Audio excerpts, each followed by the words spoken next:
John 8:32.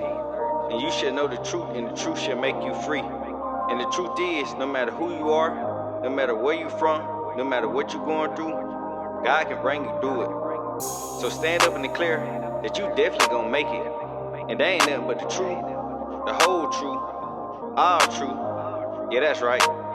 This is strong truth. You're exactly where you're supposed to be. But the truth, that is what will set you free. You're stronger than what it seems. Be free, be who you're called to be. With you on this journey, you can make it. You can make it. It's just the lies and deception. It can be misleading. You can make it. You can make it. Just keep believing. Yeah. What's going on, everybody? It's the one and only Strong Jones. And Precious. And we here with today's episode of the Strong Truth Podcast, where we vow to tell nothing but the truth, The whole truth. our truth, the strong truth. Okay, hold on. No, I want you to stop it. Because I do want them to be able to see. I do want them to be able to see, like, you know what I'm saying? Like the hiccups. But I was going through, I was in my head. I wanted to harmonize. Oh, okay. I Like, thought it was a harmony. I know it is, but in my mind, I was thinking of, like, how I can go up a pitch. That was so funny to me. You want to retry it?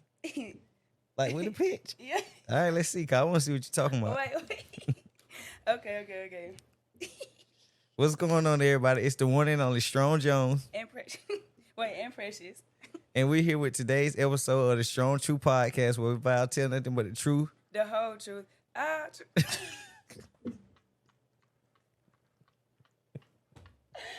You done left me hanging too. You supposed to I can't hear that note. No, you stay. Oh, You okay, know- okay. You know how harmony is. Like, you got cause would that be tenor? You would be tenor? I ain't no singer. Okay, say our truth. Our truth. Okay, so 1, 2, 3. Our truth. You get what I'm saying? Okay, let's just get into the episode. All right.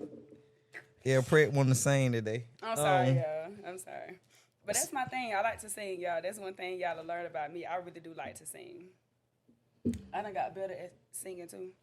My mama let me know all the time that I used to couldn't be able to sing. But like God is working with my vocals, and now I like sound decent, you know?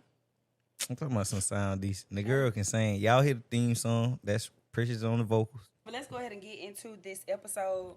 I guess I can go ahead and let y'all know what we will be talking about today.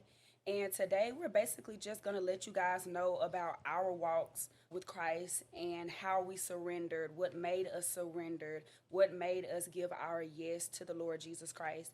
Because we are young, and obviously he's a male and I'm a female, and so we know that you guys are also that.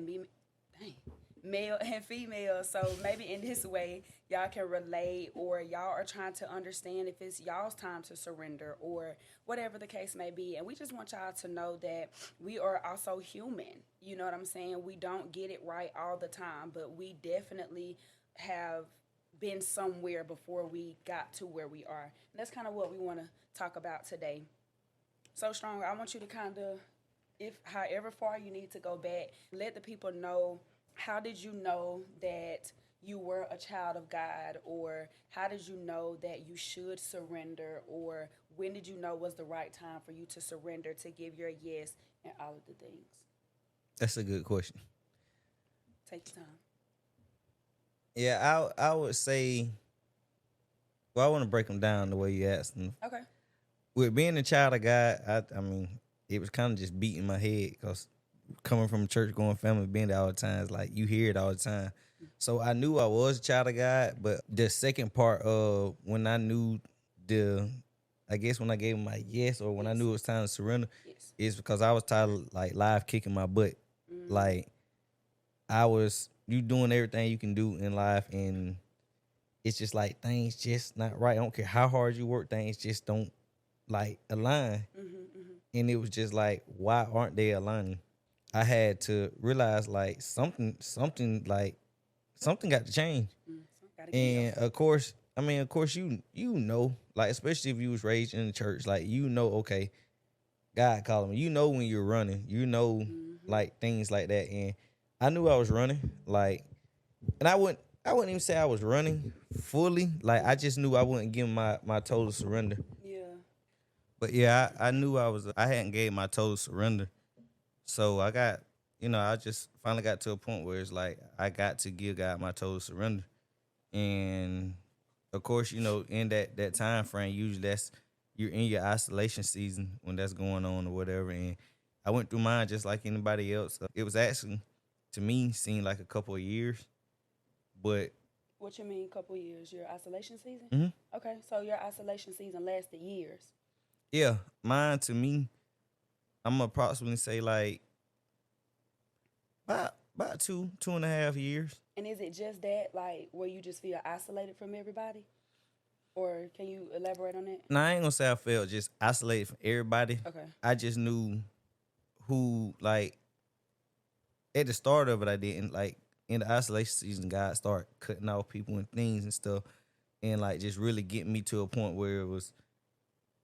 I ain't gonna say I felt alone, but I kind of did. Like I'm just away from stuff that I would normally be around. Like my focus was like started to be different. I started seeing stuff different. I started seeing like I don't need that like I thought I needed, or I don't need this person like I thought I needed, or this person is not for me like who I Okay. thought was for me type things. You Okay. start just seeing stuff different. Like you start really seeing stuff for what it is. What it truly is, yeah. Yeah, and cause I ain't feel like I didn't have people, because in that isolation season, God was also showing me people who might be strangers who you supposed to have them in your life. Okay. They would show me family members who wasn't supposed to be there, but they also would show me family members who should be Okay. type thing. So yeah, just in my isolation season, I just really started seeing a lot of stuff or whatever. And by the end of it, like, okay, yeah, it was time to surrender when I did. Mm-hmm. To the last part of the question, like, how did I know it was the right time to say yes?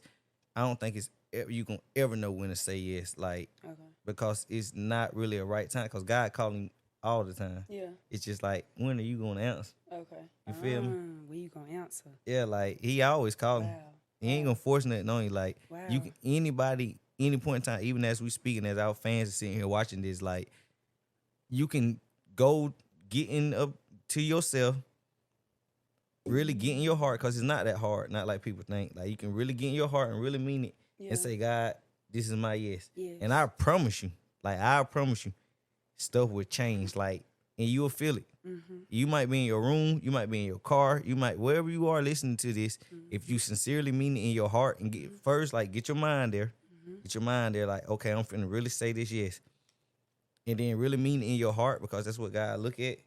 Once you do that, I promise you, like, things will change. Something might happen right there in that moment, and you'll know, cause the atmosphere change. I ain't really going to detail how to be, but Because it might be different for everybody. yeah, that's what I was finna say. Yeah. Like, but you'll know, you'll definitely know. And when you give me your yes, I will prepare y'all for this. Like, the devil don't want you to know that, okay, God heard you. So if you are in your room, if you are in your car, it may be silent, but God heard you. Mm-hmm. He heard you. And the first trick that the devil's going to do is be like, they ain't going nowhere. Ain't nobody heard you. Mm-hmm. Like, you just thinking that. Mm-hmm. Don't let him do that to you. Yeah. Don't let him play at your talk like that. Like, Yeah. God really heard you. Yeah. And you don't look for a feeling, because it's not a feeling. It's a knowing. KNOWING. It's a knowing. Knowing that when you just told God yes, knowing that you're like, okay, God, like, I'm surrendering. Know that He heard you. But I'm about willing to bet, like, you ain't gonna, if you truthfully mean it, you ain't gonna be able to just sit there, say that to God, and don't nothing happen. You might start getting really emotional. That's normal. Cause that's your spirit man really starting to surrender. You might start crying. It's okay. You might even, and I just go into detail with mine a little bit. Like when I told him, like I really, like that moment I told him, yeah, I started speaking in tongues for the first time. Wow. Yeah, and it like, being raised in church, I wouldn't, like, how to say it, I wasn't unfamiliar with tongues, but it ain't never happened to me before. Yeah. So when it happened, I'm just like, whoa. Mm-hmm. And I always knew too, like with tongues comes interpretation. Yeah. But I'm just there by myself, so the Lord use me. And I asked him, like, Lord, make it clear what I'm saying, because I hear the tongues, but what do they mean? Yeah. And then he used my cell because I'm on there, and he told me everything. I actually got saved in my phone, and I wrote down everything. And to this day, everything that came that he From used me that, say it yeah. done came to pass. Matter of fact, he gave me a sign that day, and it happened later on that morning, and I was just like, whoa, because I'm gonna be real. I thought I was just hearing something Yeah, yeah. like, but when he gave it, like when that sign came, I was like, that's crazy. Like I couldn't deny it Yeah. type thing. So, Okay. but yeah, I just going back to the question. I just don't think you'll know like it's the right time because you don't have to sit there and get to a point where I'm perfect or I'm ready to do this. Like, no, just tell God and he'll take the rest. He'll do the rest, yeah. How about you? Give him your yes and he'll do the rest. Okay, then. But no, I think I had so many different experiences that came that almost was like warnings, if you will. Like I've been raised in the church. I've been in the church my entire life, involved. So with the youth, going to FCA camp, VBS, Sunday school, Bible study, just all of the things. Like we were really involved in church. Y'all And did so shut in? we did yes, we did shut ins. Stand on. We did listen, shut in was lit, okay? Like shut in was fire. Like staying at the church, like everybody there, we can run in the church. Like this the time when you can run around in the church. Like we run around in the church, we crawling up under the pews, like we can go to the back and eat. All the lights out, we sneak into the back so we can eat. Like it was a vibe, like that was a culture where the youth was excited to go to church. Like we went to the other churches and for like revivals, like youth revivals, choir revival, was it praise team revival, something, anniversaries, that's what it was, like praise team anniversaries and stuff like that. Like it was a vibe, and I think that that was the seed being planted inside of me. So I even feel like, just being a little bit different, or like, I always say that I've, never been like a yes man or whatever. So I knew that I love God, but I didn't know that I didn't fully understand it. You know what I'm saying? And I say for the most part, going to college was different for me. I remember my first experience, I was smoking, and I think for the most part I've told y'all my testimony, but at any moment that I have to tell my testimony, I'm going to tell it. But I mean, smoking like a chimney, sitting at Prize Landing. Y'all know, if y'all know, then y'all know. At Prize Landing, in that kitchen, at that table, probably playing spade. But we was lit, like we were, probably drinking and everything. But we were high. You know what I'm saying? And I remember having my FCA Bible in my room. But while I'm sitting at that table, obviously it was the Holy Spirit, but I would say something told me to go to my room and go to my Bible. So I went to my room, got my FCA Bible out. I kneeled at my bed, opened my Bible, and I don't even remember the verse, but I know that Bible told me I was a hypocrite. And I was like, you don't say. Like, you don't say. And I was even trying to get a job around this time, y'all, but still trying to smoke. I ain't know about I ain't got no sack. Lord Jesus. But I ain't got all that. Be trying to take nobody else stuff in them folks' room. You know what I'm talking about? Like, I didn't have all of that. Went in there, failed the drug test, y'all. I was so disappointed in myself. I was embarrassed. You was on that gas. What? Listen. The Lord has delivered me. Okay, He delivered me. But no, that was the very first time that I felt like, whoa, like I'm literally out here living crazy. And I'm sure I was all on social media, God this, God that, posting when I'm going to church, because I was going to church too. You know what I'm saying? And I just felt bad. That was my conviction. You might say, well, I do that. I smoke and I go to church on Sundays, whatever the case is. You haven't been convicted. That's on you. You know what I'm saying? But I know for me, God convicted me, and I felt so bad. Like in that moment, after that, I think the next time where I felt that God was tugging on me, I was shacking, and it was nothing that I would have decided, I guess you can say, for myself, but life be life, and when you be enjoying life, you just be going with the flow. And so I was enjoying shacking. I was enjoying it.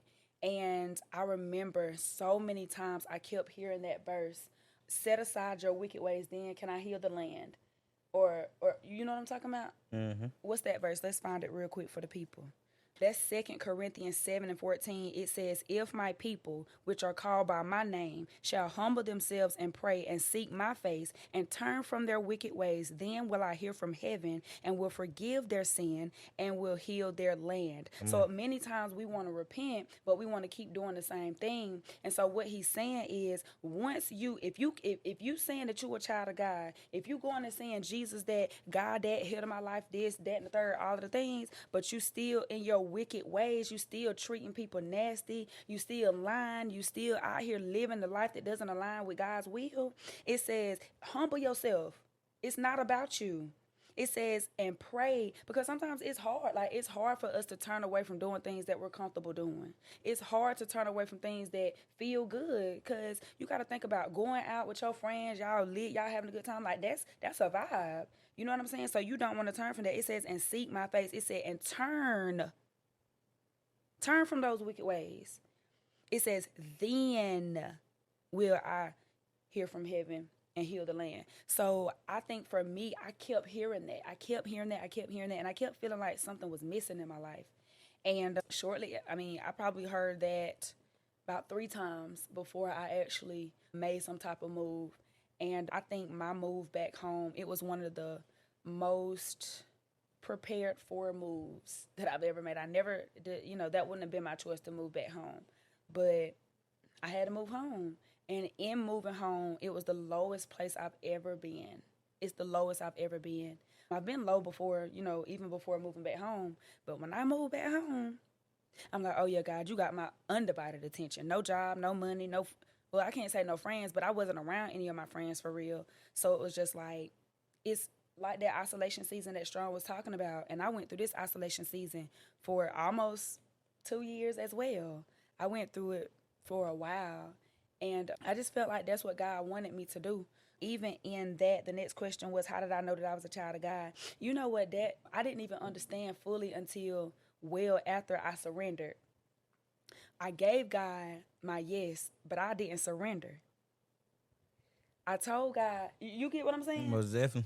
Like, I told God, yes, when I move home, okay, bet, I got to leave this, I got to leave that person, I got to stop this, all the things. Like, things are shedding off of me. People are shedding off of me. But I gave him my yes, like, okay, bet, that don't feel good, I don't really like that, but bet, let's run it, because I know that you're a provider, I know that you're a comforter, I know that you're a promise keeper. So I'm trusting in what you're doing this for a reason. So, okay, bet, yes, boom, let's rock out.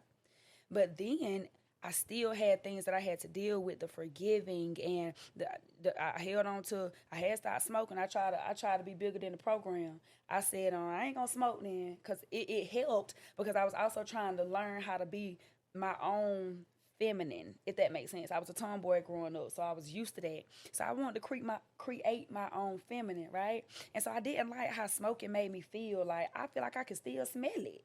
Like, I could wash my hand. I could wash my hand 10 times and I'm still smelling a little 1-2 under my nails. Or like, I could smell, and I got nose rings, so I got little situation and I'm still smelling. And I'm still smelling it. Like, why am I even washing myself if I'm still finna be smelling it? Like, so I'm like, babe, so I'm gonna get me a vape. You won't smell it, right? You're smoking that electricity. I was. Most people don't realize that. You smoking electricity when you smoking that vape. And I had a cough out this world. My chest, listen here, I don't know, but got me a vape. Vape didn't probably vape for about a year. I didn't like how vaping would make me feel, and I wanted to stop vaping. I go buy a vape. Vapes was like $40. I ain't even have $40 to keep giving these CBD stores. But, and it was burning me. It was hurting me. I don't even know why I was doing it. This is how I wanted to stop. I would puff it a few times and then throw it in the woods. The vape? The vape. Have you spent $40? After I spent $40. And then you go get another one? Yeah. Maybe not the same day, but like, I'll be battling myself. Because I know I want to do it. Like, I know I want to do it, but I'm also trying to stop at the same time. So that was my will. I didn't really give that to God. Like I'm saying, I'm giving him my yes, but I'm not surrendering. Excuse me, long story short, I said, boom, all right, bet, I'm going to stop vaping. I'm going to eat edibles. Right? You can't smell nothing. I ain't smoking nothing. My lungs. I'm trying to be bigger than the program. I'm trying to work my way around what God don't want me to do. I'm trying to, you get what I'm saying? Man, let me tell you something. And I know many of y'all got a story. Hey, listen here. I thought I was finna die. I ain't lying. I thought luckily, it was me and one of my close cousins, boy. Luckily, we was there together because we slept in the same room, everything. Because we were like, when they come find one of us, they gonna find both of us, so they ain't got to look around for nobody. We just gonna be right here, listen. Hold on. So y'all decided to take edibles together? Yup. First time? The first for I had one like sophomore year or something, just like a little half or something. But this was like we OD, we did too much. Oh wow. Yeah. Yeah, but I think he had one before or something. Like we was just really just doing something. It wasn't like our lifestyle. You know what I'm saying? It wasn't our lifestyle.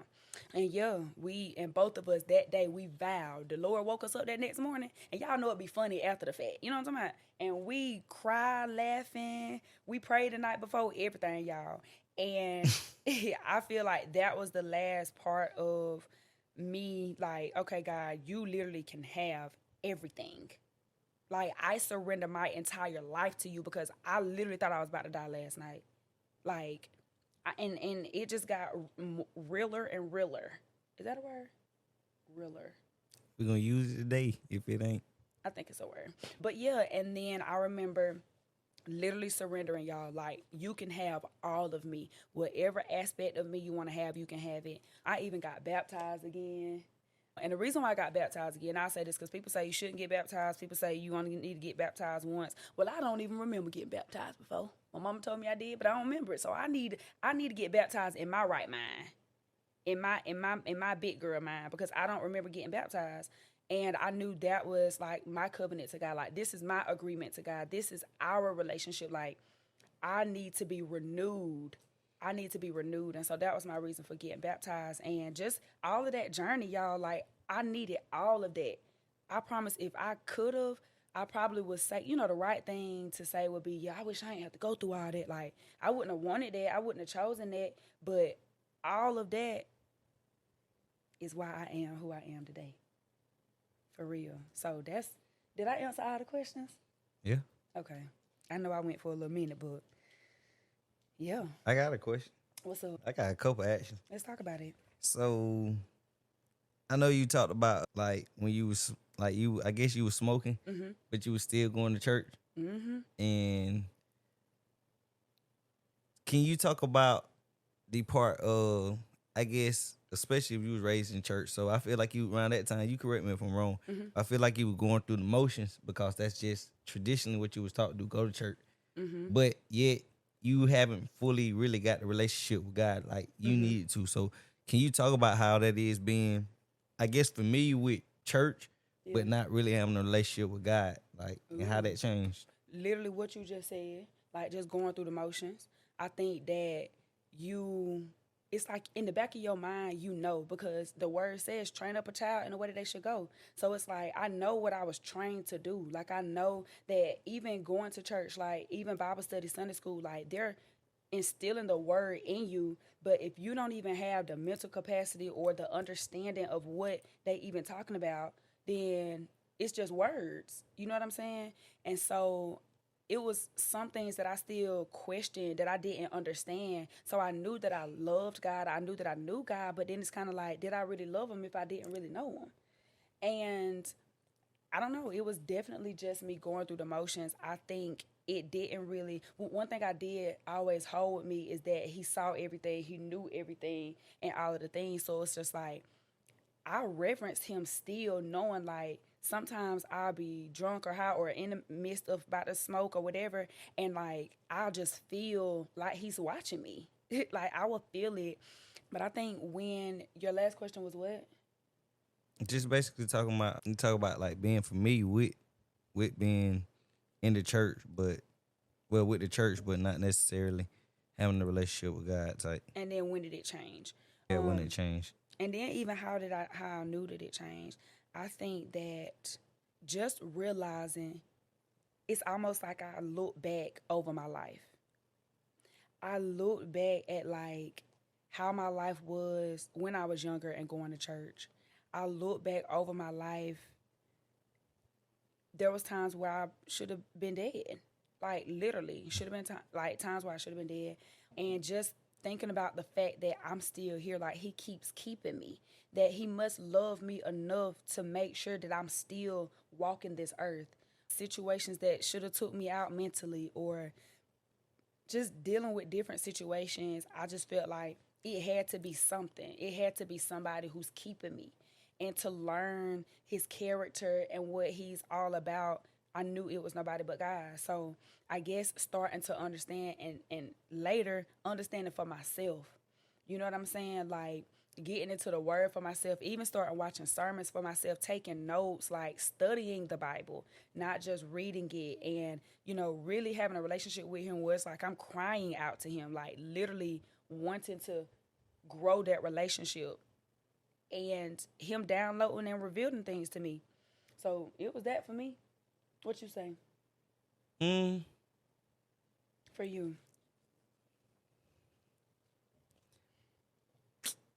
I think for me, well, I got tired of feeling convicted, like, cause it would, you know, I was doing the same thing, going to church, but yet still like fully like living with sin. I was raised in church all my life, but I was still living in sin. Like I can remember times like leaving watch night. Soon as watch night out, I'm ready to Go leave. get lit. Yeah, like all right, yeah, I'm going through the motions now. It's time to go to the club or wherever I'm finna go. Like, but I had to start realizing, like, bro, this ain't it. Or going like being out on a Saturday night, literally, really Sunday morning, cause Saturday night going, and then probably getting drunk or whatever I'm doing, and being church the next day sitting there on the altar, probably repenting or praising God, and I'm just like, this ain't right. Yeah. And then I start like. I'm gonna tell you what hit me, and this was kind of during my isolation season. Okay. I remember one day I was finna go get me something to eat. I was going to Taco Bell one day, Yeah. and I had like, and if y'all know, I was a black smoker, but I had like a Black and Mild. You ain't smoke no weed. You ain't smoke no gum. I mean, not really. Oh, okay. I really I ain't like the way it used to make me feel. Like, Oh. Yeah. You like being high. Okay. Nah, I would drink, but nah, give me a Black and Mild. So Okay. I was going through Taco Bell one day, and I'm buying up a black at the window, and smoke coming out a little bit. Where I'm letting down the window to pay for my food and get my food type thing. Not you hot boxing the black. Man, listen. I'm sorry. Nah, it wasn't really hot boxing. Just I got lit at the time, but I'm joking. this I ain't call him. He was a teenager at the time, but he was just like, it's like, hey, you remember me? I ain't remember this kid from a can of paint. I'm like, nah, I don't. He was just like, I used to go to church over there with you. And I'm like, called out church and everything. And then he called out exactly what I used to do at church. And I'm just like, wow, dang. And I got the food and everything. But the first thing I was saying, like, to myself, like, he literally called out everything. I don't know who the heck he is. But I know he probably like, dang, I was doing all that, was strong doing all that, and like, he over here smoking. Yeah. And that made me feel the weight of, bro, I could be like, I was representation. Yes. And it I ain't like the way that made me feel.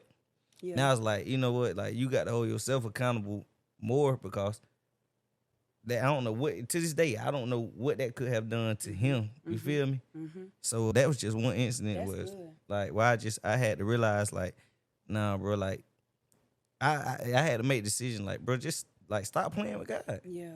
You feel me? Like, if you gonna go do what you gonna do, go do that. Stop, like, I really, like, stop going to church then if that's what you gonna do. Yeah.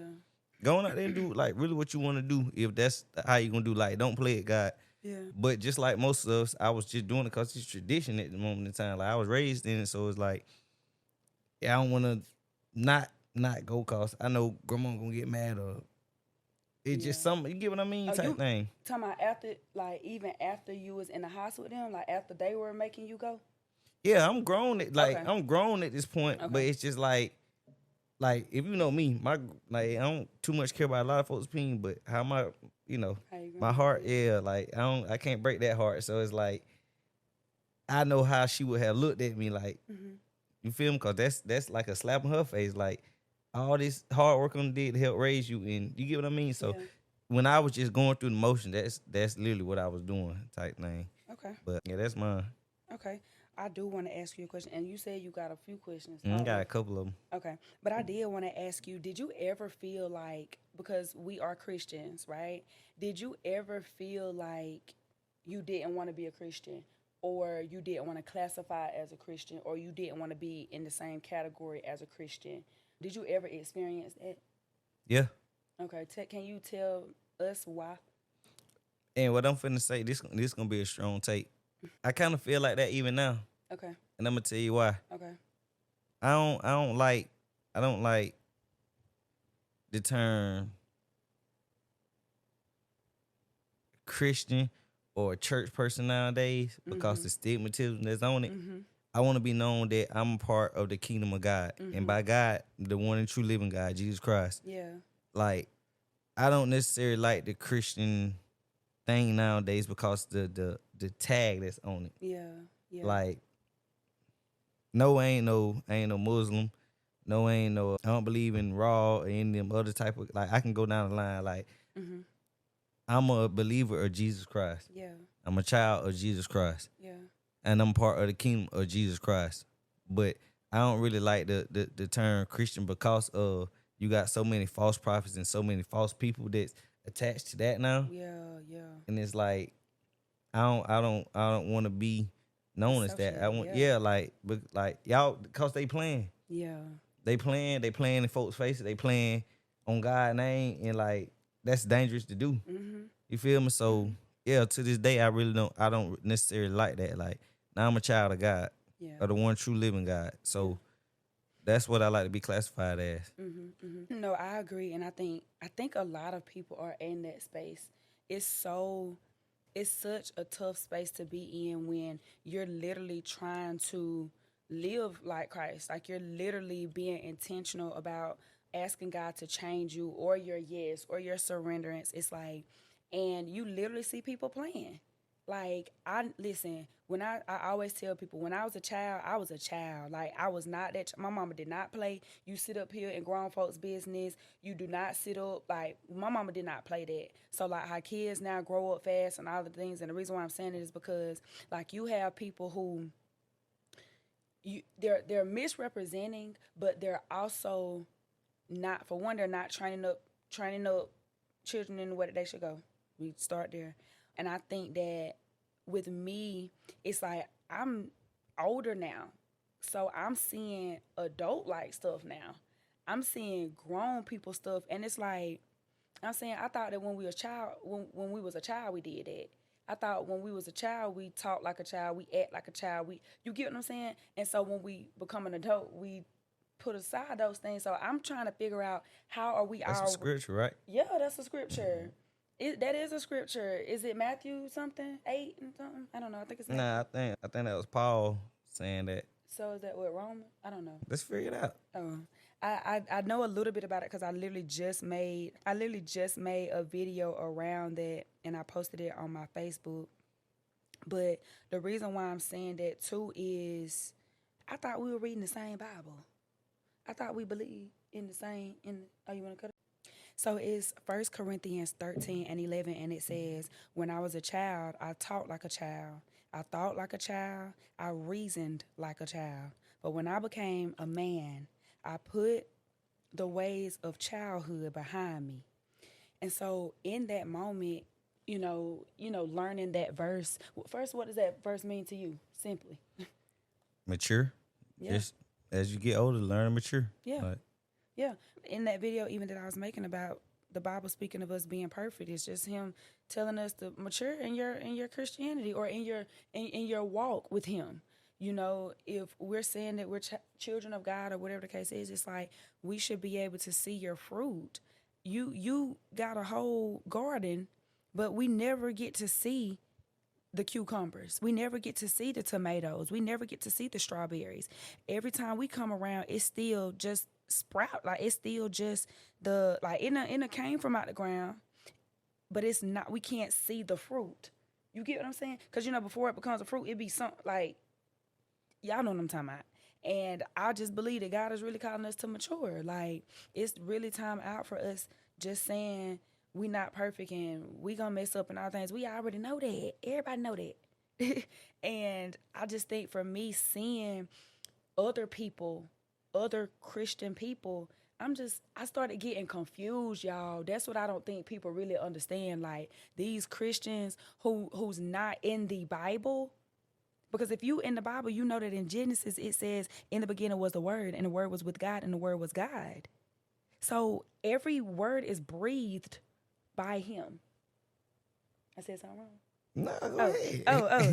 Preaching on the mic. That's just what I feel. I feel like, so if we're gonna be living this life, it's like, just like we believe that for God so loved the world that He gave His only begotten Son, that whosoever, just like we believe that all things work together for the good of those who love, just like we believe those verses, you also got to believe that judgment day gonna come. If you gonna believe half the Bible, you got to believe all of it. And it also shows us it also shows us how to live. It tells us how to live. It tells us how to treat people. Like, I got to love my brother. I got to love my sister in Christ. I have to love my neighbor that I don't like, or that aggravates me, or whatever the case is. And so, yeah, you might mess up. Yeah, you might cuss somebody out because God's still working on you. At what point, though, are you going to surrender that if you really want to mimic or live up to His standards? And so that's why I was like, dang, like, I love God and I want to represent Him. I want to serve and all of the things. But even, I'm going to tell you, I'm going to be honest. I done started speaking at my church. Strong has come a time or two, I say time or two.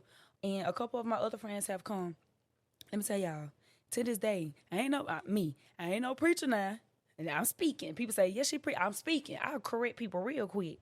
Because, y'all, when I tell y'all, I've just been learning so much about the people of God. And it don't have nothing to do with me, like, downing them or anything. It's just simply how we're representing Him, y'all. We can be so deceiving. I thought that's supposed to be for the devil to do.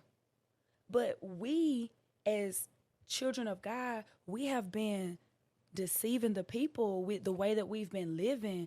And that's why, for me, for a long time, it's like I'm trying to shy away from anything associated to it. I know what I'm trying to do, but everybody, it's almost like in your family, like, or yeah, you could just say in your family, on your basketball team or on your cheer squad, everybody represent everybody. You got your cheer suit on. You got your uniform on. That's when good. Somebody see you over there, they see the whole team. They finna go to that. That's Mount Vernon. That's Soperton. That's Dub. Like, you get what I'm saying? I'm saying these places, y'all, because they're all surrounding counties. So I ain't coming for nobody. I'm just, But yeah, we're all representing one. We're all one body. Whether you not living what you saying, but your mouth saying it, you still represent me. And yes, I feel the way. And I want to be able to hold you accountable because we all in this together. Mm-hmm. That's what I got. You preaching on the mic now. I'm just saying that's something that I'm very passionate about. I wish that even, I just be wanting to talk to people. I be just trying to understand, like, because just like we say yes, we can say no. We can say no to people asking us to be certain things. Like, if somebody want to give you a particular position, but you know the life you living. What you think? You got something to say? Yeah, I most definitely got something to say about that. Like, and I think that a lot of people, like, especially young people now, feel like you got to give. Yeah. You got to give. And I think a lot of young people be feeling pressure a lot of times because even though you got to give, people, like, a lot of people will try to push you before time. Yeah. And when you was just talking about saying no, it's important to say no to them. Like, don't let nobody push you in position beforehand because that can throw you off. Like, I done seen people who got amazing gift, but that gift, and gifts is like, gifts is without repentance. But I done seen people that got gifts and people push them up before they need to be there, like before it's truly like able to be matured and stuff. Yeah. And then when they get to a point, they crash course and they look around like, dang, why this happened? Yeah. Because your gift wasn't mature yet. Like, and because people can see the stuff in you before you can. Yeah. People can see it's great and they would like to, like, they'll like to do that. But it's like, no. You feel me? Like, I'm not finna let nobody push me there before time or get me uncomfortable. Like, in God's timing. Yeah. And especially in our generation, like, and I think that's why it's so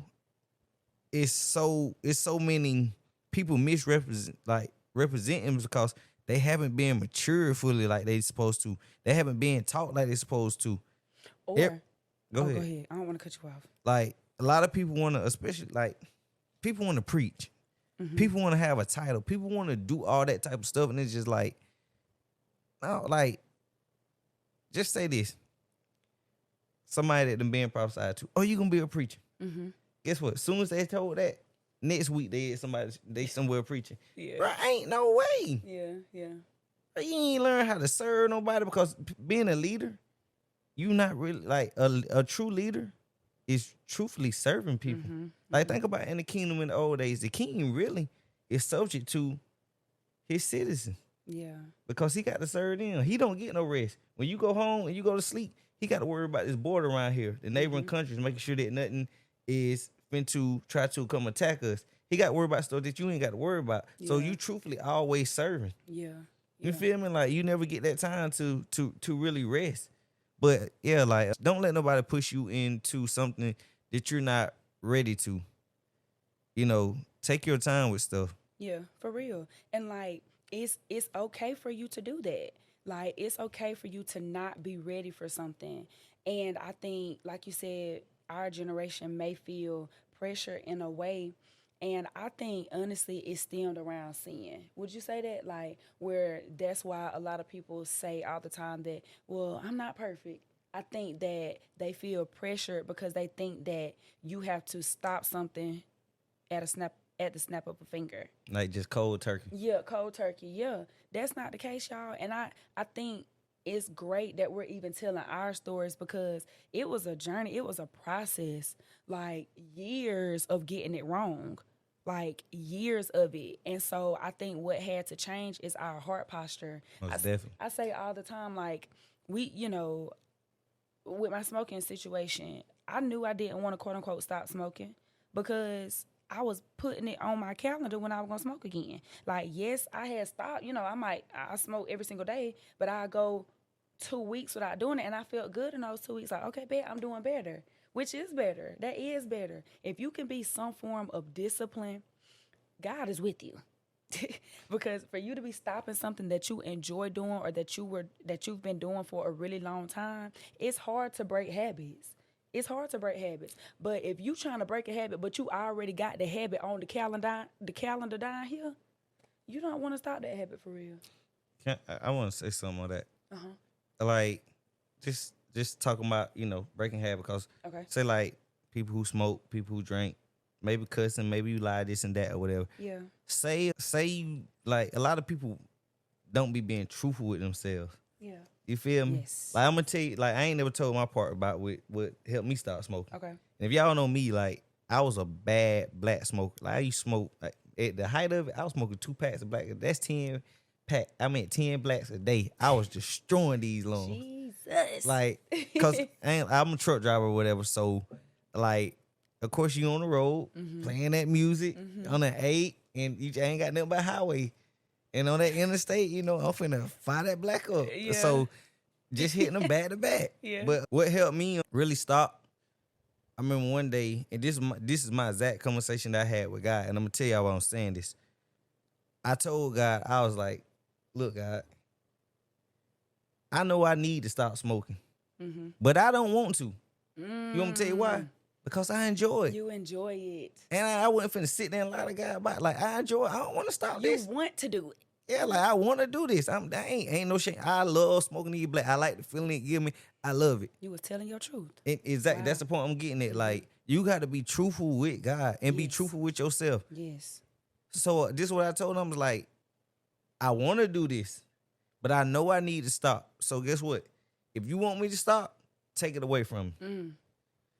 I said that, and maybe 2 weeks later, around the time I was working for a little flatbed company. So my routine was I get up work, go to McDonald's, get me 2 sausage burritos and hash brown. Come on, routine.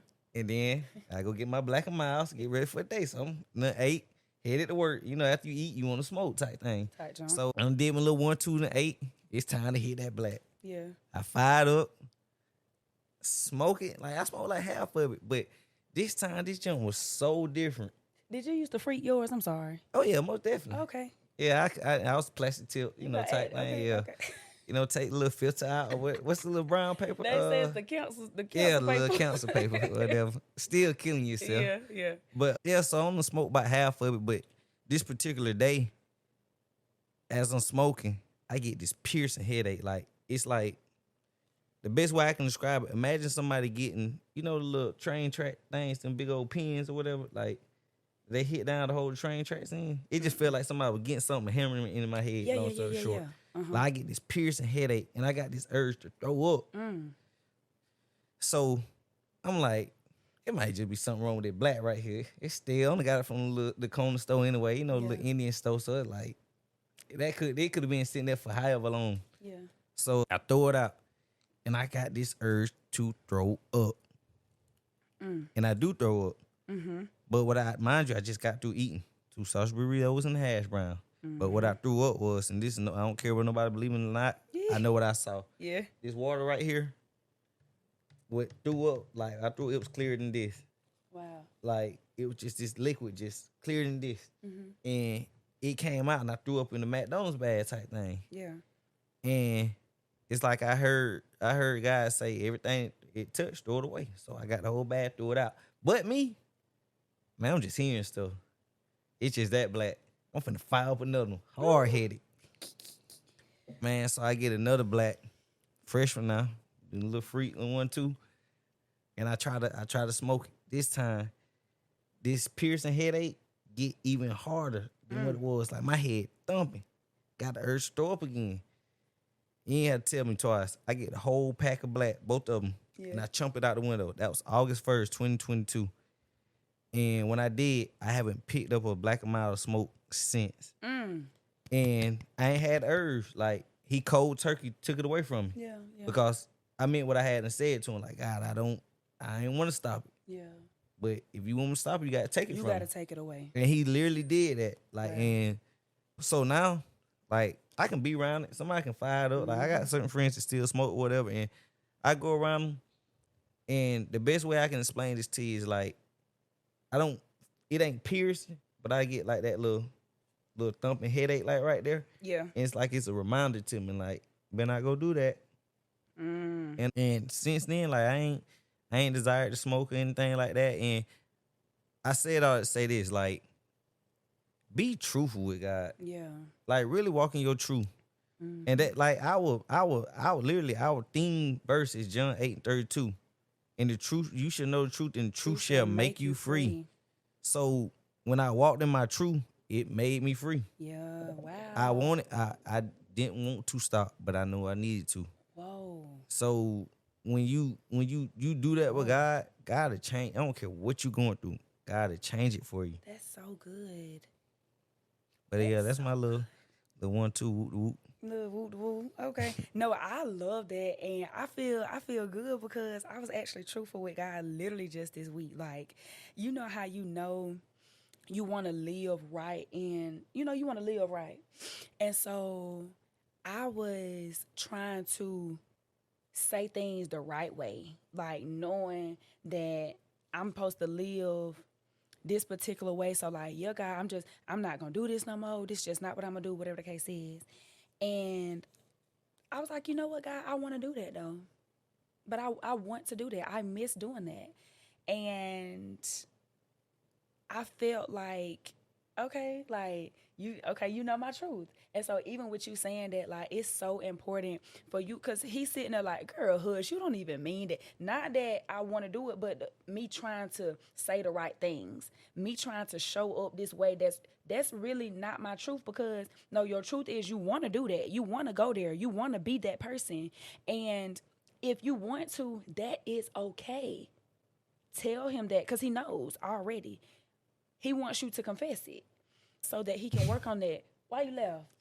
Cause I'm just thinking about what God's saying when you sitting there, not you, but in general, when we telling God, like, we trying to say stuff the right way, like you said, and God, I could just imagine him looking like, why are you lying? Yeah, like, lip tooted up. Yeah, like, look, go ahead and say what you're gonna do, but you ain't, like, I can imagine him just looking at you like, why are you lying? Yeah. No, the reason why I said look, because people used to be like, Yeah, for real. Like that's how you probably looking like. for sure. All right. Yeah. No, but that, like, you even telling that part of your testimony made me feel good for me being honest, telling my truth. And so, like, seriously, y'all, for y'all too, if there's something that, like, I want to stop doing this, or I like talking to people like this, or I like flirting with people, I like leading people on, or I like having sex, or I like drinking, I like smoke, like, whatever it is, but it's a part of you that kind of know you don't want to do it at the same time. Like, you know what I'm saying? Cause No, it's you like, don't want to stop. you don't want to yeah. stop. Yeah, that's it. You don't want to stop. If that's something that's getting in the way with you and God, He gonna take it. And he'll take that desire straight away from you, because he did the same for me. And Strong already said that he did the same for him. Talk about how, like, the last thing that I want people to think is that they've done something so bad, or that their journey or their story is so messed up, so nasty, so quote unquote bad, that they can't be used. That God, like, I'm just too much of a mess. Like, God, what He gonna do with this? You know what I'm saying? Can you give some insight or some motivation or something, or word, whatever you have, for the people to know that they can still be used no matter what it is that they went through? Moses was a murderer.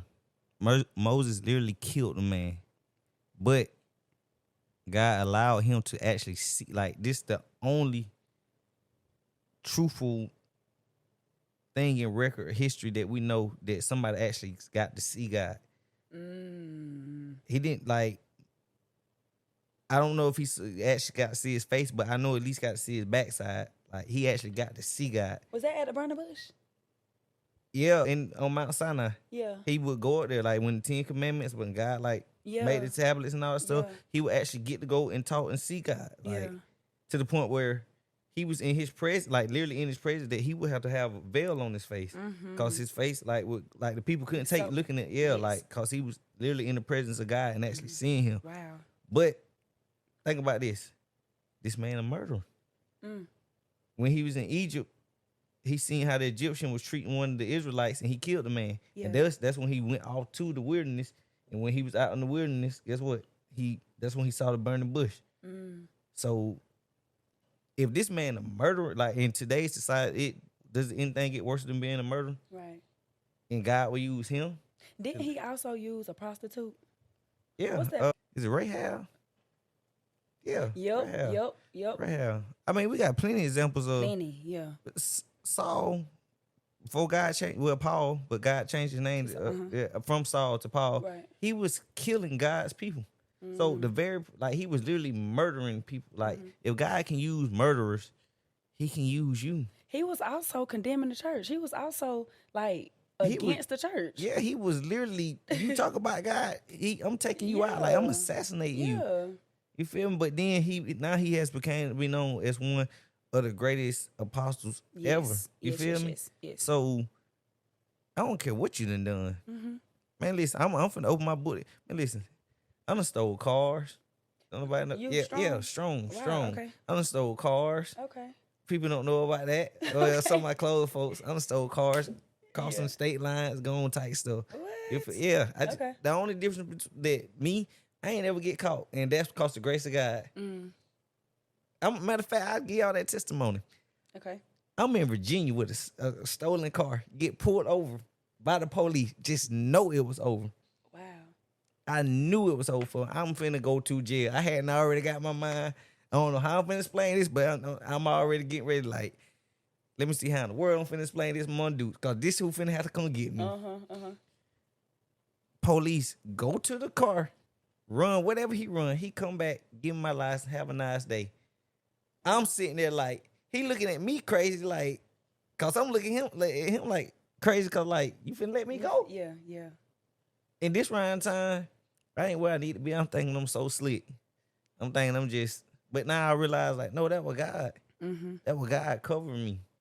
Cause I'm in a car that's stolen from Georgia, in Virginia, and across South Carolina, North Carolina. I'm 3 or 4 states away, type thing. You feel me? Like, I can name countless other stuff that that I done that a lot of people don't know because I ain't gonna lie. When I was doing my dirt, I literally did my dirt by myself because I knew I ain't gonna snitch on myself. But you feel me? Like if God can use that, He can use anybody. Yeah, absolutely, absolutely. I definitely wanted to talk on that because I really believe that people shy away from even going to God, let alone giving Him your yes or surrendering, because they feel like their life is just so bad, that they've treated people so bad, that they've used people, manipulated people, lied, just all of these things. And no, He can transform you. He can he can change you, and He can use that mess. He can use it for His glory. Let me say this too, and I'm sorry to cut you off, You're but fine. the worse of the mess, the more God can use you to bless. Like if you come for something, like something that the worse you deem something to be, that's the greater tool it'll be when God uses it. Okay. You feel me? Think about a person who done killed somebody, but now you putting life into people by preaching the gospel and stuff. Yes. You feel me? So like, if God can change that, like can change you, He can change anybody. Like He can use anything. So I don't care, bro. As long as you ain't dead none of that ground, like it ain't nothing too far gone. You feel me? Yeah. I don't care what it is. That's good. That's so good.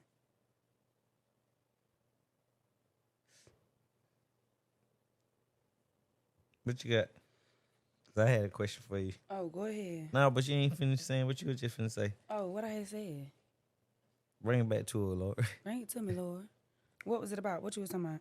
When you just talking about like nothing being like that can't be used by God, like nothing's not too far gone, no matter what it is. Yeah, no. Even when you was saying you was cutting me off, child, I was done. I just was trying to Okay. encourage the people. Like, seriously, that you ain't done nothing too bad. Like, it's so, listen, when I say amazed at my stories, I wasn't, nothing too crazy, seriously, but I done been out the door now. I done been out the door. I done been out the door. I done been living me a good little life. I ain't lying. Get the folks on. Let them hear it. Open up the book of Precious. Let them folks know. I don't know. Let me see. I'll just say, like, I always tell y'all how I didn't really treat people the best. Let me tell y'all. I'm gonna tell y'all this story. I was in Mama, you don't know this, but I love you. Shout out to Mama Shanetta. I love you real bad. Let me tell you something. My brother, y'all remember I told y'all how Mama got brother to chase me? Well, I had to use my brother. Let me tell you how I use him. They finna get Devin in trouble. No, that boy grown. Yeah. But okay, it was this girl who used to give me money at school. Like, she'll give me $1 here, $2 there. She ain't give me nothing crazy. She your friend? She was my friend. Like, we was friends, but I wasn't asking her for the dollars. Like, one day she asked me, do I want $1? Yeah, I want $1 because I can get snack. So I got $1. And so all the other days, like, she'll be asking me if I want $1. And if it come up to be a day that she don't ask me, I'm gonna be asking her, like, you got $1? And so I just didn't know she had forgot or she had one today. I was just trying to see, just check up on it. And y'all know what had happened. My cousin found out that she was giving me dollars, and he was trying to beat me to the punch. She had started giving me dollars because she was giving him the dollars. No, not cousin stole your hustle. Yes, I said I know you lied. But no, like, so boom, that was that. So one particular day, we was in the weight room, and like, cause this was a new thing. We weren't really lifting weights for real. Like, I think this was like the first year they brought weightlifting to our school, or maybe my first year taking it. Y'all, I went up to this girl. And I said, you got $1? And she was like, no. I said, F you. And as I was saying F you, This the same girl giving you $1? Same girl give me $1. Because I'm sick of you giving away the $1. Like, you knew this was our thing. What are you doing? Like, tell him you don't have the $1. You know what I'm saying? Like, tell him you don't have the $1. Like, we being locked in. Like, because y'all know how you don't start nothing and then stop. Well, that's in relation. Y'all know that now. If you what you do to get them, you got to keep on doing it. Like just keep on doing it. You know, once you change that routine up, it's gonna be war because you messing up the routine. Like you getting me off my rocker because first of all, I didn't even ask you for this from the start. I didn't ask you for that. Like you gave this to me, and I know. Listen, I ain't know nothing about. I got a couple questions about this story. That's fine. I didn't know anything about like, girl, it's okay to not have one day or whatever. And y'all, I feel like I could have asked my folks, but my mom, I don't know. I feel like I asked my mama for $1 or something for snack. I feel What like grade you was in, Like, how old was you? What's going on? Ooh, that's actually a great. Okay, boom. It had to be ninth. It had to be 8th or ninth grade because brother was still in school. So I don't know if it was I think it was ninth grade. Cause brother was like still in school. Like it had to be ninth grade. Yup. You got another question?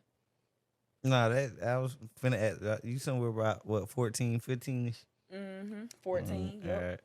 14, 15. Yup. No, but go ahead. And so no, the school counselor, she heard me, and of course I was like, I said forget you. She was like, no, I heard you. I got rolled up, y'all. I got rolled up, and I think I got paddled. No, I might have had ISS. However, it was like my mom and them didn't find out because I told my brother about it, and he went to the mail. He went to the mail and got it for me. Like, he went to the mailbox and got the write up for me. Because y'all know they was sending, like, I think they call your people and send it home or something like that. And maybe somebody didn't answer or something. I don't know. But I know my brother went and got it out the mail. He probably did that about 2-3 times for me. But yes, that was, like, I'm telling you, I didn't talk to people right. Like, I remember another time, and I guess that's why my mom and them used to call me a bully. I don't feel like I was a bully. You was a bully, Brett? Huh? You was a bully? I really don't feel like I was a bully. Like, I really only hung around my cousins for real. Like, and I had a few girlfriends, and my cousins was just guys, so I knew I could talk to them any kind of way. I remember I about bit the meat off my cousin back one time because I just did, like, because I think he bit me, but, like, why are you biting? Like, I don't taste like nothing that tastes good. Like, what are you doing? Why are you biting? Y'all just going around biting each other. Listen, I did really crazy things. Like, I really have I'm really silly. Like, I do weird things sometimes. And yeah, like, he bit me and I bit that bite so far. He wanted to go tell and all that. No, we biting. we biting. So yeah, got in trouble about that or whatever. And then it was another time, it was this younger girl. And you know how you used to talk about folks or whatever. And I had called her, I had said she looked like a bulldog, but I wasn't saying it to her. I think she just heard me. And she was trying to fight me and stuff. And like, I'm like, girl, okay, like, girl, seriously, for real, like you kind of favor a bulldog. Like, it ain't nothing, you know what I'm saying? Like, it's like, I look like a rabbit. It's okay. Like, you just look like a bulldog a little bit. I'm sorry, y'all, but yes, and she literally was trying to fight me, and Hello. Oh, I'm sorry. It's okay. So, you told her when she was trying to fight you, like, you can't get mad, like, you really look like a bulldog? Yes, I literally was saying that to her.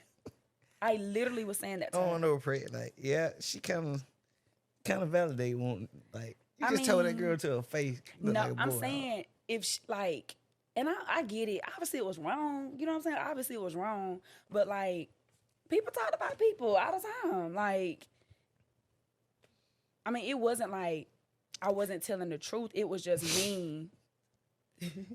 It was wrong, Fred. Excuse me. It was wrong for sure. I'm definitely holding myself accountable. It was wrong. And for her to want to fight me, I guess that's what fighters want to do. I wasn't a fighter. And I definitely wasn't finna fight at school. Like, what? And then where else we was gonna fight at? Because who was finna come drive to where you was? Because I didn't play that. Like, first of all, I wasn't a fighter. I didn't really bother people for real, honestly. That's why I was like, a bully is crazy. But I guess that was me. I was a bully in that moment. I was. Wow.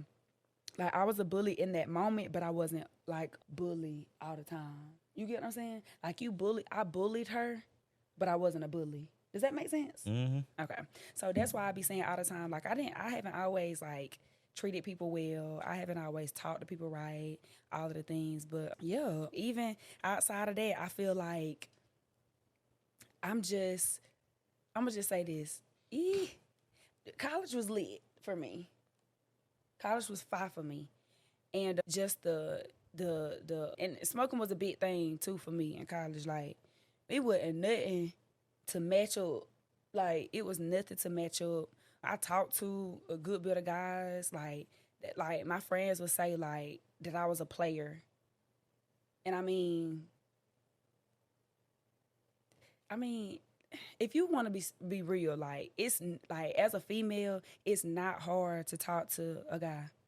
And I even feel like for a guys, not. I mean, it might be harder for guys to talk to girls, but it wasn't hard. And like I've always known how to talk to guys because I was always surrounded by my brothers, my cousins, like my brother homeboys. It was like they was always making sure I was straight. So like my verbiage became so easy to guys because y'all like I don't know, and it's so easy for me to homeboy somebody. Like if I just want to like make you my homeboy, all I got to like I don't know, y'all. It's just as weird, but I just say all that to say like I haven't even my persona now is so much different than it used to be. Like I literally was I was a pretty tom girl, and I didn't even really know that I was pretty for real. I remember the first time I knew that I was pretty, and it was because I wouldn't say knew that I was pretty, because I feel like I knew I looked good, but I didn't know the depths of it, I guess you can say. But I remember that transition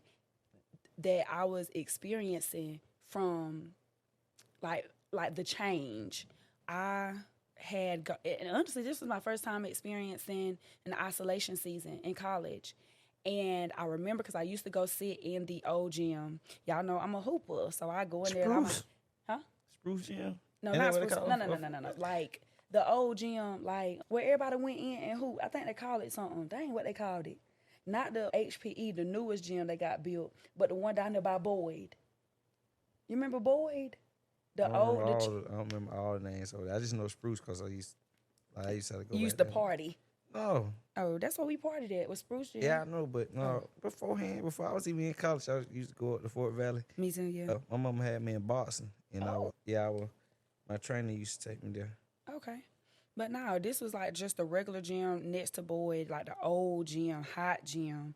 And I just go in there in between classes. I might get up and shoot during, the intermission of the 7-on-7 or whatever. And this particular day, I will always remember it. I had a colleague, and he was like, "Precious, you look different." And I was like, "Really? Like, what you mean?" He was like, "It's like a good different. Like, you look like a woman." And I was like, wow. And I was literally coming out of my isolation season. Like I was coming out of a season that was different. Like I had never experienced anything like it. And so he was one of the first people that I saw. I was coming in the gym and he was leaving the gym. And as he said that, I was just like, oh, well, thank you. But even in that moment, and I wasn't even fully transformed, but I knew that God was tugging and moving and shaping and pruning. I knew that he was doing a work in me. And making that new creature? Yes. Literally, and that, he don't even know. I think his name was like, it started with an L, dark skin guy dreads. If y'all from Fort Valley, I know who I'm talking about, tall. It ain't Leary or it's a little something. Shout out to whoever he was. We can call him L for the day. L. But yeah, he said that when he saw me, I was coming up, and he was coming out the gym, and he was like, "You look different," and he was like, "You look like a woman." So I knew that was, that was growth, that was transformation happening. And I sat up there and I was like cheesing, like okay, I like thank you God. I even thank God in that moment. You got another question? Did I ask you that question? What was the question? I forgot. Oh my God! Did I go off on a tangent? No, you could. No, that could help somebody. You did answer it first. No, you didn't. I can't remember. Well, you got the questions right there. No, this ain't it right here. Oh, dang, my bad. Dang, strong. Hey, so I do got another one though. What's up? I remember when you was talking about like your isolation season and when you came home. Mm-hmm. And you were just like, you was home, but you was still feeling like you were feeling uncomfortable. Mm-hmm. And that made me think like, okay, you're home around family, old friends, your hometown, but can you talk about just Why did you feel, even though you in such a familiar place around so many familiar things, that it didn't feel like familiar? I guess say, like, what was different about you coming home this time? Well, the biggest thing of me coming back home was the fact of what I was coming from. I came from living on my own, excuse me, and it wasn't even just me coming home. I was in a long term relationship. Like I had been in a relationship for a really long time, and I was used to being around him, and the lifestyle that we had created and all of the things, and so I wasn't just coming home. I was separating myself from that relationship. And so that also felt like grief. And, we were going through our own little situations in that time too. And not only was I separating from that relationship, not only was I coming back home, I was also a very successful entrepreneur around that time. I had built up a phenomenal clientele base where I was, and I was thriving in my space. Listen, I desire to be a entrepreneur, a businesswoman. That's something that I desire to be. And I was living that life. Like I was living it, but I wasn't mature. I wasn't financially mature. I was praying to God and all the things, but I still was living in sin. Like I was living in sin. I was having sex before marriage. I was living with a man who wasn't my husband and having sex with him. I was like living that life. That's when I was vaping even in that season. It's like I'm doing this, but like I'm still having so much baggage attached to me. Not I don't want that to sound bad in certain ways, but yeah. And so if I'm thriving in something that I want to do, I want to feel fulfilled. I want to feel whole in doing that. And I do thank God for that season so much because I got a taster of it. So moving back home, I left all of that. I lost so many of my things. I lost basically that was I guess you could say the start of losing my relationship, losing a relationship. I guess I lost myself even. Cause what you doing not having? I mean, I'm not saying I didn't have money, but I wasn't stewarding my money well. That's basically what I'm saying. I did have money, but I wasn't stewarding my money well. And then I came home also to not having a job. So I'm going from having so much motion to literally nothing. And then of course, mama, you need a job, apply here, do this, woo, woo, woo. She's staying on me. And still, like I said, tail end of that relationship, and I just had so much on my mind, and don't forget that mama was experiencing COVID. Like I got home and maybe days later, I heard her fall in the bathroom, and I went and checked on her eyes to the back of her head and all the things. So now I had to take care of my sick mama, and I wanted to take care of her because my daddy is he needed to work. He the breadwinner. Well, I can't say breadwinner because they both make money, but he provides well for my mom, and so he can't be around her trying to take care of her. Yeah, and can't be then, sick either. Somebody, yeah. So I took on that responsibility, and that was overwhelming because I watched my mama's mind go to the bad. I watched her losing all of this weight, and she had cut her hair top of that year. She cut her hair top of that year, so it even gave a whole different look to her. Her face looked different. Her hair was short, by choice. She cut her hair before she got sick, but the whole everything, I'm like, this don't at all look like my mama. So all of that, it was so much. More than even that. I feel like I was just in a really, really, really dark space. I was in a really dark space. And on top of that, I didn't have any space. I'm used to having I had a whole apartment, two bedroom, 2.5 bath, huge living room, decent kitchen. Like I had my own everything to go to my parents' house where their whole everything is there. So I don't know. It was I felt out of place. I felt uncomfortable. I felt, you know what I'm saying?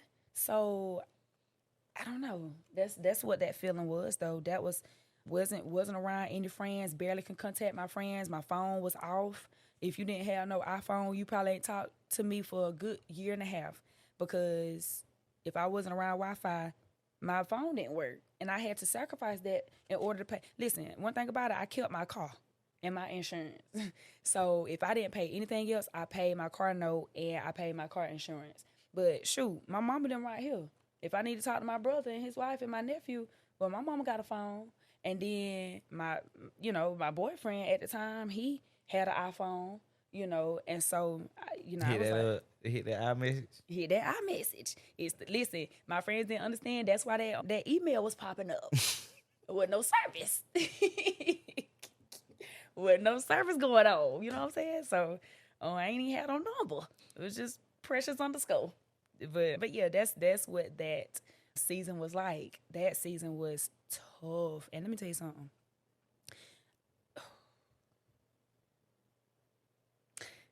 I ain't ever, and this is humbly speaking. This is humbly speaking in the most humble manner that I know how. I know one place I'll never be back in again. I know I can always go home. Listen, my mama literally just told me that today. You can come home. I said, I can come home, but I ain't coming. I said, I got some good old parents. I love my parents. Ooh, they so fire. They like the best parents on the planet. But shout out to them for sure. But yeah, and not saying that I won't go back to that place, but like even when people tell y'all ladies, keep your own money, keep it. I was living a good life though. I can't even listen. I was living a dope life, and I guess I won't get too much into why the decision was made, how the decision was made, but because I was living a good life. I was living a really, really, really good life.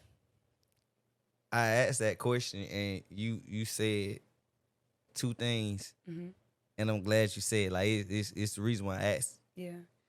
You said in that place, you felt out of place, you felt uncomfortable, and you said you was in a dark place. But I'm going to totally disagree with you. Okay. That was the start of your isolation season, kind of, right? Like, yeah, when you came back home. Yes. Okay, you was right where you need to be. You was. That was the reset button. You lost everything. Like God took everything away from you. Almost like in the Job season. Like when Job lost everything. Yes. That's what it sounded like. Yes. But yep. You felt like it was in a dark place, but it really wouldn't because you were coming from a dark place.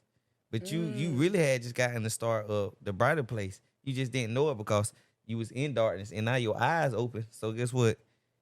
You see the darkness around you. It's foreign. Yeah, like when you come out of something dark, and then like you got this like look, cause like the brightness hit your eyes a certain way. Your eyes had what it's called, like having adjusted it. Yeah, adjusted to the new. Yeah. So that's what's going on, really. Okay. And that's why you felt out of place. That's why you felt uncomfortable. But I'm glad, like, I asked that question, and I'm glad you said it the way you said it because for your isolation season, to anybody out there, it's not going to be comfortable. It's not going to feel good. You're going to feel out of place. Things are not going to feel right because guess what?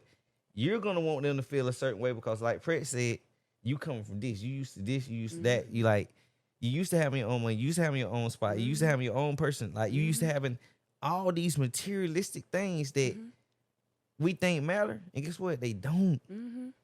So it felt weird. Didn't even have myself. So the thing is like in your isolation season, uncomfortable, uncertainty. These are actually the good signs that things are changing for the better. And let me tell you something. At the start of the isolation season, it ain't gonna feel good. But by the end of it, it may feel like you're going through your isolation season for eternity. Like that gonna be, it's gonna feel long. I'm just gonna be honest, like why you going through it. But then when you look back, you really be like, man, I ain't even seen that long. Like it really wasn't that bad. Because while you going through it and the stuff is getting knocked off of your mind, getting free, you learning stuff like you what's the name? Like the lessons that you're trying to go through and that God trying to get you through really don't take that long if you really just pay attention what he's trying to do for you and just go on through it. Yeah. But because a lot of times we can prolong it, like the children of Israel. When they was out there in the wilderness, it's really from Egypt to the promised land, really wasn't supposed to do nothing but take 40 days. But because they hard-headed and they weren't getting what God trying to show them, it took 40 years. You feel me? Think about it. Israel and Egypt literally right beside each other. Yeah. Yeah. And they ain't no big countries. That's really over here in America. It's going from Georgia to South Carolina or going to the next state over. Yeah. You feel me? But because they was hard headed, they steady going around in circles. That's a lot of times what we're doing. That's a lot of times. Like we steady be going in circles because we can't see where he trying to take us. And really the journey ain't that long. Yeah. You feel me? We trying to hold on this. We trying to hold on that. Let that stuff go. Because we trying to do it ourselves. Exactly. We trying to do it ourselves. We don't even invite God into our plans. We don't ask God, should we go here? We don't ask God, should we entertain this person? We don't ask God if we should start this business. We don't do none of that. Like, it's all about self. Like, when we really humble ourselves, move ourselves out of the way.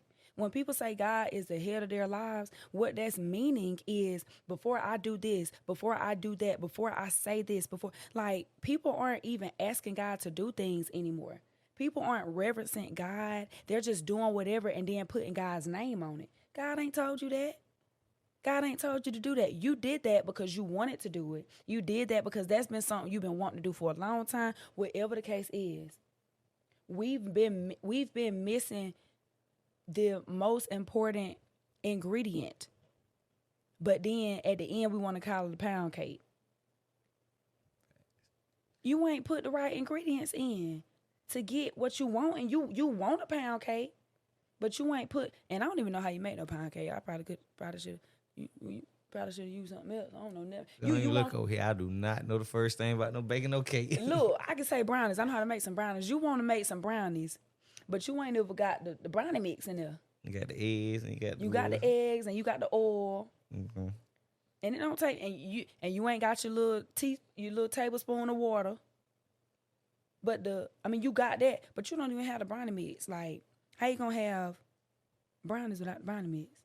How you gonna walk in your purpose without God? How you gonna fulfill your destiny without God? And so that was a lot of my life. I wanted him to be a part of it, but I didn't let him lead me. It's like I was leading, but I wanted him to come with me. I didn't let him take control of the wheel. I was like, hold on, God. Wait, I want to go right there though. Hold on. I'm trying to go over here and he trying to get you over there. Yeah. I'm intruding on his direction, trying to hold the wheel while he holding it. We over here tugging. We making the detour. Yeah. Trying to go the wrong way. He trying to get us right here. That's it. So I want to know, even because you mentioned the isolation season, and I know that where you are now, even in your life, you haven't always been there. So I want to know even a little bit about your isolation season and the darkness that you might have come out of, or the darkness that you walked into, or whatever the case is. Tell me a little bit about that. So with my isolation season, God literally moved me to a whole nother state. He did something that I never. Wow. Yeah, I'll talk about it. Okay. I mean, I was driving trucks one time. He literally gave me a dream, and I long story short, I saw myself move. I didn't realize the sign they showed me then, but like, I get out a portion of the dream. It was like chaos was going on around me, and it was like nighttime. And I knew I had to get away from the chaos. So in the dream, I took off running, and where I left from, it was dark. But in the dream, it started being like sunshine, and I remember seeing this vehicle as I was going into this new place. And what was so crazy, where I went to, like, that same vehicle was actually my family's vehicle. But I didn't realize, like, that's the same. Not until later on. But I ended up going to Florida for a little while. And thus, the sunshine.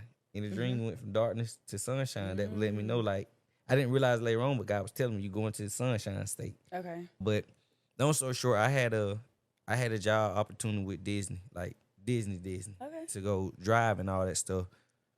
And God knew that that's the only way I was finna go. Cause y'all know me, I'm a workaholic. Like, I'm gonna go to work. I ain't sitting on my tail. I ain't gonna feel right if I'm gonna go to work. Yeah. So God used that to get my attention. But as soon as I done left, nice 4-bedroom house, everything, good job, all that type of stuff. That got my attention, got me down there. As soon as I get down there, and at the time I was dealing with a court case, but I hadn't told them about it. They was like, oh, that's fine. Okay. The time when I get down there, I'm gonna switch my license over to a whole nother state, went through a whole lot of junk. these people and I handle all requirements that they tell me to do. When I do, they flake on me and tell me basically, now you got to wait till after your court case now. I'm like, what? So mind you, I had money saved up and everything like for a while, but of course after time that still go to running out. Yeah. Long story short, my vehicle messed up on me. Like he taking stuff away from me. Yeah. Like now I ain't with no job down there. Now I got a court case on me, and just to be honest, people looking at me like I'm already convicted. I was facing 4 aggravated assault charges. Wow. You feel me? So now every job I'm applying for is like, no, like they really treat me like I'm convicted of a felony already. So I can't get no job. So now I go from not no decent job anyways. I go from having my own money making almost, I was making between like 15 and 2 bands a week. Yeah. Till nothing almost. He got to the point I had to start door dashing type junk. Like, and but long story short, he taking the money away from me. I ain't got my own crib at this point. I got to go live with family type thing. Thank God for them.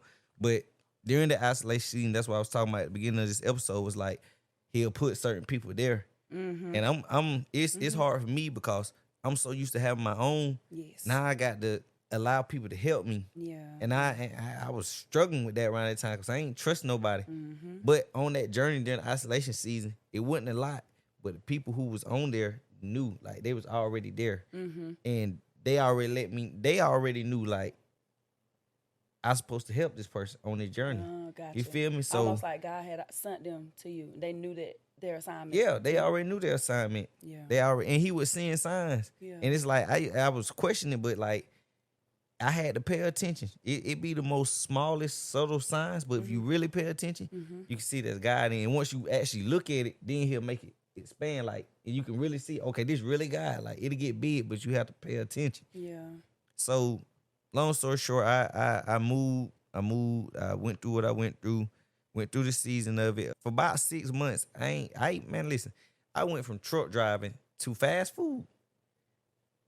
Like, but the hustler in me knew that, like, bro, you ain't finna roll over, you ain't finna give up. And I stayed with God. Like, I stayed with God, and I literally had to trust him. And like, you know what, God, no matter what, like, I know one day you'll work it out. Right. And he's seeing signs. Long story short, I beat my court case. He told me I was gonna have to move back home. I moved back home, and he started returning things to me, as far as like materialistic stuff that was, taken away. But he returned it better this time, and it was real, like it was a him. Excuse me. And so that's really it for me. Like, I had to lose everything, but at that time I wouldn't have chose it. But now at this point, I wouldn't change a thing about it. Yeah. I love it. I really I love it, honestly, because it helped me to grow to this man that I am now. Like, it helped me to be a man of God without like honestly, without wanting to change nothing about my journey. It was hard when I was going through it, but now that I look back, I'm like, if I would have knew what I knew now and went through that, bro, you really ain't going through nothing. Yeah. You just being stubborn because you don't want to go through it. Yeah. But shoot, man, I'm gonna tell you, this side of the mountain look a whole lot better than over there. Like, No, for sure. I do got one more question for you before we wrap this episode up. Okay, what's up? Can you just talk about, like, we young, like we both 30 or whatever. But I don't know, that make us YNs or OGs. Oh, I ain't no YNs. But, Let's set that straight now. What? Can you just talk about being young and how, like, do you feel like when you start serving God at a young age, like, do you think it's cool to serve God at a young age, or do you think it make you feel lame? Can you just talk about that for people who may feel like serving God is boring, and give an incident or when you realize, like, it's cool, like, to be, and, like, God is fun, God is cool. Like, can you talk about that? Yeah. Well, first of all, I feel like just like with life is what you make it. Like, life is what you make it. I believe that it's nothing lame about it, because I'm not a lame person. Like, I'm not a lame person. So anything that I do ain't nothing lame about it. Like, I mean, when I was a child and I was talking to folks, like, that stuff is lame. Like, when you get what I'm saying? Like, talking to people crazy, stuff like that, that's lame. Like, that speaks to your character. So I think the best thing about being a child of God and even young, it's like building your character. Like you find pride in knowing that you're a good person, period. Like that you're an honorable person. And so in everything that you do, you just feel good doing it. Like I even pride myself, and I'm not saying pride in a way where I take any glory or anything like that. I'm just saying feel good about what you do. Like I feel good that I can motivate somebody to be better, or that I can motivate or encourage somebody to get out of a bad season or a bad space. Like I allow God to use me in a way that he gets the glory. I think that's rewarding. That's I don't know. It definitely doesn't give lame. It gives confidence, it gives boldness, it gives self-love. It gives all of those things to me. It gives peace, joy, it gives direction. Like it gives your life more meaning.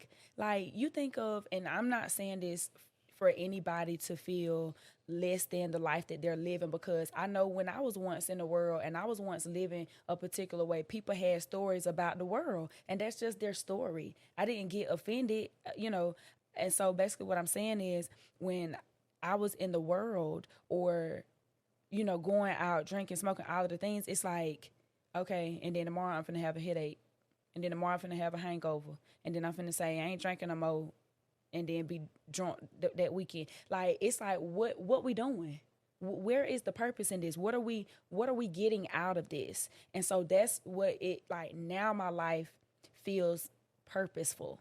It feels like I'm living for something.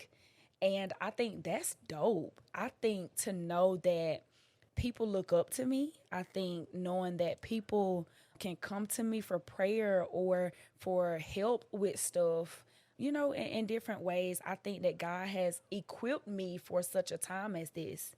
And I think that's dope. I think that's, again, honorable. And I'm just honored to feel like God is using me. It makes my heart smile. Even hearing my mom be proud of me. Like she's so big. She supports me. She speaks life into me. We have conversations about the Bible and just like that's dope to me. I love that about our relationship, and it just makes me feel good. Nothing about it makes me feel bad. Nothing about it makes me feel like if somebody I'm big on like just how when I was doing that to the girl with the dollar, doing that to the girl who I called a bulldog or whatever the case is, I was hurt on the inside. I didn't love myself. I didn't know who I was. Hurt people. Yeah, I would not dare treat people like that today. Now, do I still laugh if something funny? Most definitely gonna laugh. Most definitely gonna chuckle because I'm just goofy. I don't know. That's just a part of my personality. But like, even if I laugh at something that's probably not laughable or something people might deem not funny, I'd be like, "Oh Lord, forgive me." Ooh, and or I might can't look at everybody when the situation going on. I'm telling y'all, I just have a dope personality. My parents have dope personalities. Like my family have dope personalities. I have a great bloodline of comedians, and we just have great vibes. A lot of us do, and so.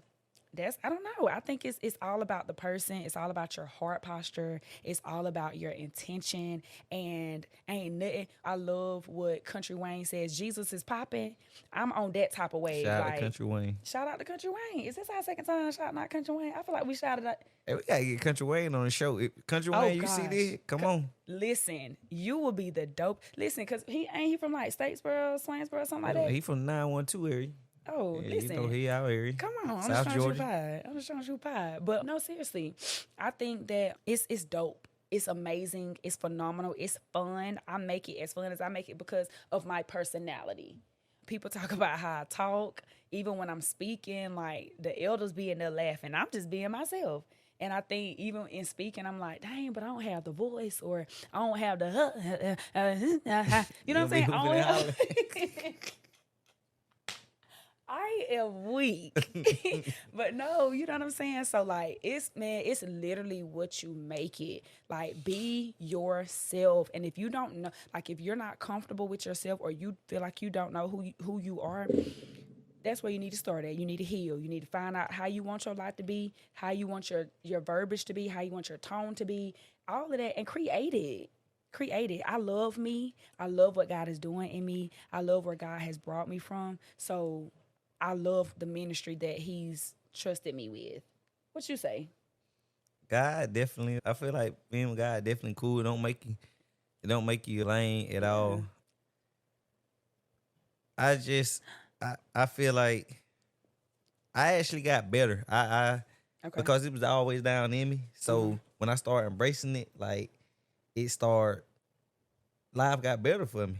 The respect and stuff that I used to want when I'm out there trying to be in the world, knowing that it ain't me, I ain't get the respect, but that I thought I wanted. But when I started truthfully walking in my calling and stuff, I got a different type of level of respect now to like, I have people that's twice my age and stuff that will, you'll think that I'm their grandparent type thing, like because of me walking in my calling type thing. Like, truthfully, I had somebody tell me one day, like, and they're older than me, and I made the comment like I forgot exactly what we was talking about, but I made like I know him. Like, I was actually stepped out and kind of was like, I know I'm younger than you, but just trying to give him some advice, and that person stopped and they was like, that don't matter.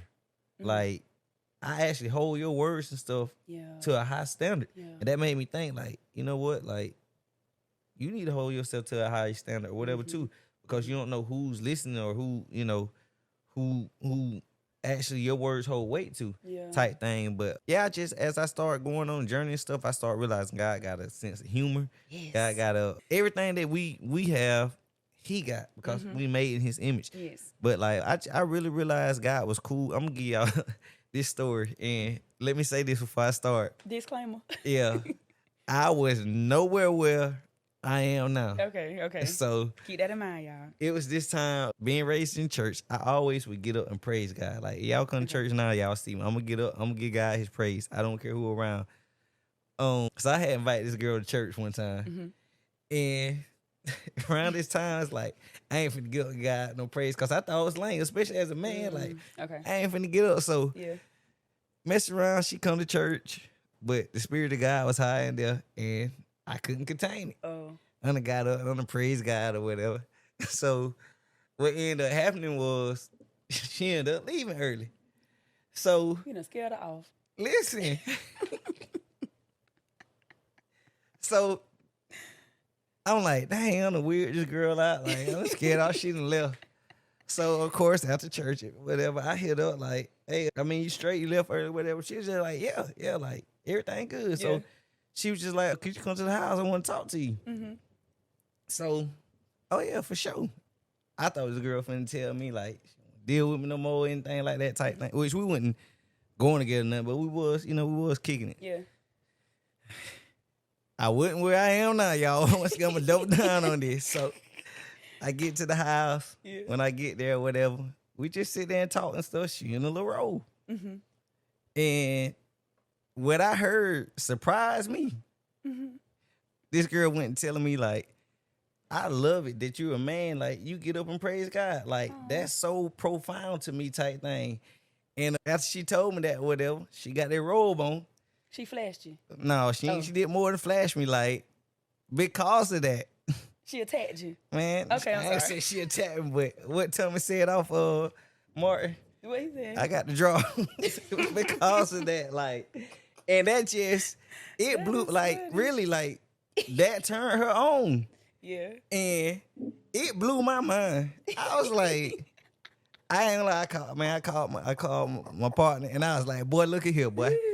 You ain't gonna believe this. Wow. So I ended up calling and telling what happened. But that told me right then and there, like, boy, praising God pretty good. Like, God cool. Like, He done forgive me, but like I said, I went where I am now, but boy, praising God got you the draws, boy. Like, listen. so I was like, you know what? Like, I would never be ashamed of God. Like, and I really started embracing it, though. You know, the devil was in the play there, though, around that time. I ain't gonna lie. But I'm wiser now. Like, that won't work on me. But, yeah.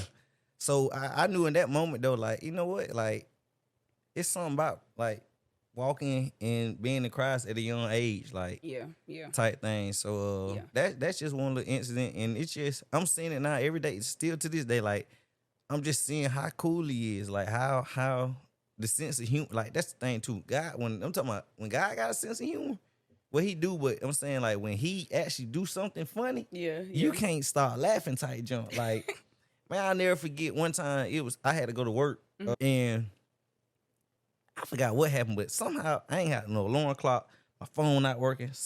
It was something like I can't remember how I got in the instant, but I ain't have nothing to wake me up, and I knew I had to go to work that morning.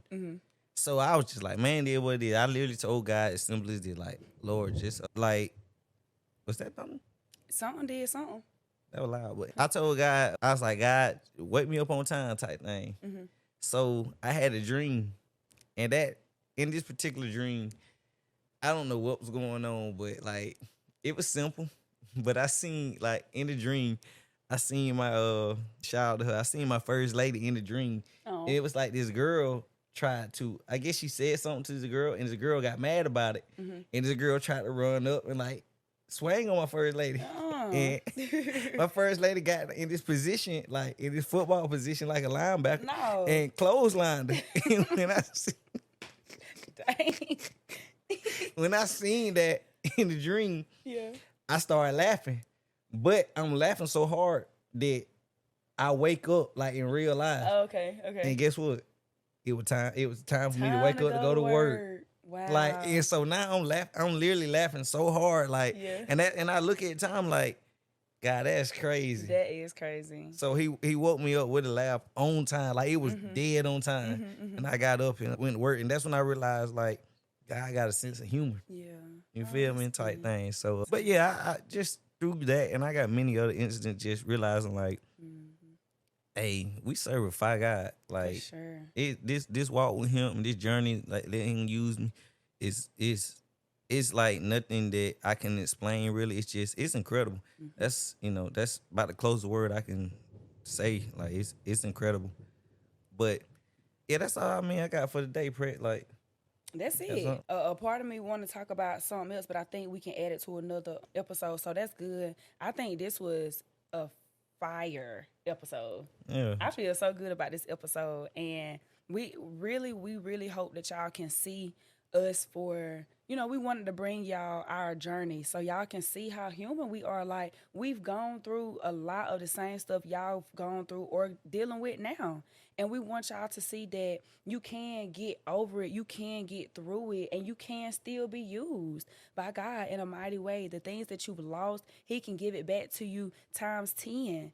And I just think that it's important that we do tell our truth and be more vulnerable and transparent so that people know that they're not going through this life alone, this journey alone. Our theme song says, dang. What part of it? You can make it? When it say, hold on. Tell me, I was talking about talk. Hold on, wait a minute. You can make it. You just keep believing. No, what we say? We going on this journey with them. Go listen to the theme song. Go listen to the theme song, y'all. No, we do truly thank you guys for tuning into this episode. We hope y'all rock with this episode. Like this video, comment down below. Let us know some things that you guys might have had questions about, whether it's in your own walk with the Lord, where maybe there's some things that you didn't really get clarity about in our journeys. Listen, this is just the beginning for the Strong Truth Podcast. So engage. Like this video, comment down below, give this video a thumbs up, and don't forget to subscribe. The strong way. Exactly. Well, that's it for today's episode, y'all. Truth is, you're so strong. Truth is, he won't lead you wrong. The strong truth, there's no lies. The strong truth will open up your eyes.